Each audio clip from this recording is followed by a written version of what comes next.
बिस्मिल्लाहिर्रहमानिर्रहीम। जैसे कि आप सब जानते हैं 24 नवंबर 2024 एक फैसला कुन घड़ी साबित होगी। हम आप सबको दावत देते हैं कि आइए इमरान खान की इस कॉल में हमारे साथ शरीक बने। आप जानते हैं कि पाकिस्तान पिछले 1.5 साल से फस्तायत का शिकार है। इस फस्तायत के खिलाफ आवाज उठाना हम सब पर फर्ज है।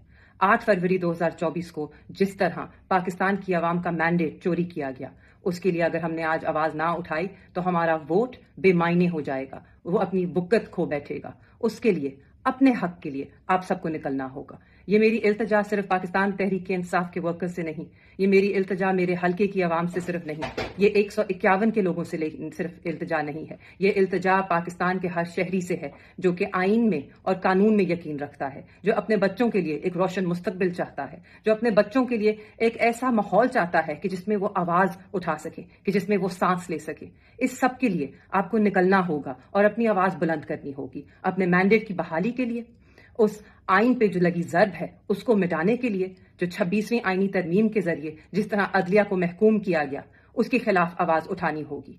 जो जितने भी बेगुनाह हमारे कारकुनान और कायदीन हैं जो पिछले 1.5 साल से इंसाफ के मुंतजिर हैं, उनकी रिहाई के लिए हम सबको आवाज उठानी होगी। अगर आज हमने आवाज ना उठाई तो कल को ये जुल्म आप पर भी हो सकता है, आपके बच्चों पर भी हो सकता है। हम सबको मिलकर अपने मुल्क को बचाना है, इस फस्तायत से हमें निकालना है। और अगर हम सब मिलकर ये अहद कर लें और मिलकर पुरअमन तरीके से अपना जमहूरी और आईनी हक एहतजाज का इस्तेमाल करते हुए निकले और इस्लामाबाद पहुंचे, तो इंशाअल्लाह अल्लाह ताला हमें कामयाब करेगा और इस मुल्क को कामयाब करेगा और इस मुल्क को खुशहाली की तरफ गामजन करेगा।